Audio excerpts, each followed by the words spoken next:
Peer মা আমার মালিকের সাথে গাড়ি ভাড়া করেছে নেত্রকোনা যাওয়ার জন্য। এটা আপনার গাড়ি? হ্যাঁ, এটা আমার গাড়ি না, আমি ড্রাইভার চালাই। আপনি চালান? চালক। এই গাড়িতে করে এই যে মালগুলো কাদের মাল? ওই পিয়া আর পিয়ার মার তাদের বাসা বাড়ির আসবাবপত্র বলেছে আর কি। ভাইয়া আমার গাড়িটা হলো উত্তরার, আর মালটা যাবে হবে সাভার থেকে। এখন আমার গাড়ির মালিকে বলছে এখন ওই সাভার থেকে উত্তরা একটা মাল আসবে, তুমি নিয়ে আসো।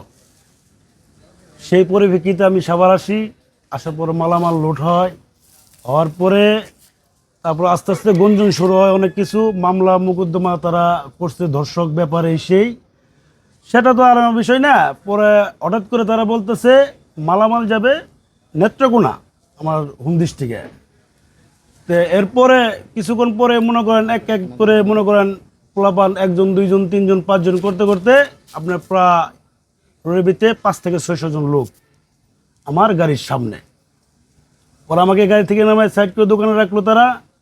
আর এদিকে তারা বলতেছে এই সমাচার, তারা প্রতারক মামলা করছে, আমাদের আসামি এখনো কেন্দ্রীয় কারাগারে। তারা বলতেছে যে এটা মিথ্যা অনট মামলা করছে, তারা এই মামলা করে এখন আমাদের হয়রানি করানোর জন্য এলাকা ছেড়ে পালাচ্ছে। এরা ওই যে এই মেয়ে মানে প্রিয় নাকি, প্রিয় আর প্রিয় মা আর তার ভাই।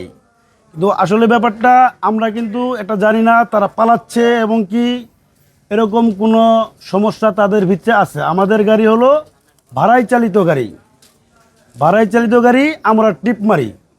আপনার সাথে কত টাকা কন্টাক্ট হয়েছে? আমার সাথে এরকম কোনো কন্ট্যাক্ট হয়নি। কন্ট্যাক্ট হয়েছে মনে করেন গাড়ির আমার যে মালিক, আমাদের উত্তরা স্টানের জয়েন্ট সেক্রেটারি সোহেল, তার গাড়ি এবং কি ভাড়ার বিনিময় তার সাথেই কথা হয়েছে। আমি জাস্ট ড্রাইভার, গাড়ি নিয়ে আসছি। এই যে আপনাকে তো বলা হয়েছিল উত্তরায় যাওয়ার কথা, উত্তরা থেকে আবার নেত্রকোনায় যাবে, তখন কি হলো? আমার মালিকে বলছিল উত্তরা আসবে, কিন্তু তারা বলছে নেত্রকোনা চলে যাবে। এখন আমার তো স্থান হলো উত্তরা, তো আমার হিসাব হলো যে ওই জায়গায় গাড়িটা গেলে যে কোনো একটা ব্যবস্থা হবে। আর এই জায়গায় গাড়ি আসার পরে যা কার্যকলাপ দেখলাম, যাই করলাম, এতে মনে করেন ড্রাইভার করে এমনি একটা হয়রানি সমস্যা। ঠিক আছে। আবার কিছু কিছু লোকজন বলছে তারা ইয়াবা ব্যবসায়ী, তারা পালাচ্ছে এলাকা ছেড়ে।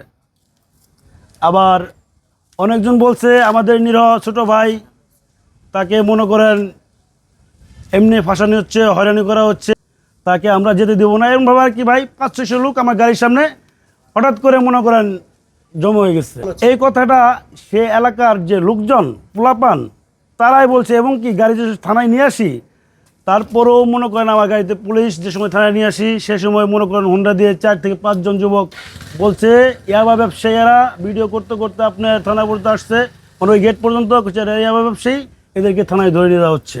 তাহলে আসলে দেখেন ভাই, আমরা কিন্তু ড্রাইভার, ঠিক আছে, তাহলে আমি তো ভাড়ায় চালিত গাড়ি চাকরি ড্রাইভার। যদি এইরকম কোনো ইয়ে থাকতো, যদি ইয়াবা টিয়াবা কোনো কিছু এই গাড়িতে থাকতো, তাহলে কিন্তু আমি নিরহ ড্রাইভার, আমি কিন্তু ভাই এমনি ফেসে যেতাম, ঠিকই। তাহলে ভাই ড্রাইভারের করে পরিণতি কিন্তু ভাই খুব অবস্থা খারাপ, বুঝছেন। তারা নিরহভাবে যায় এক জায়গায় যায়, অন্যর সাহায্যতে যায়, এমনি ফাঁসে জায়গা।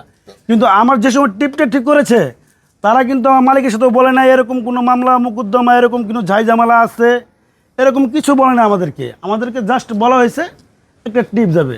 তা আমাদের ভাড়ায় চালিত গাড়ি আমরা সমগ্র বাংলাদেশ ভাড়া মারি, ঠিক আছে। এখন আমরা ভাড়ায় আইসে ভাই এই জায়গায় মনে করেন, এই যে দেখেন কয়টা বাজে, থানায় মনে করেন গাড়ি নিয়ে বসে আছে। আচ্ছা, তো আপনি কয়টার সময় এসেছেন?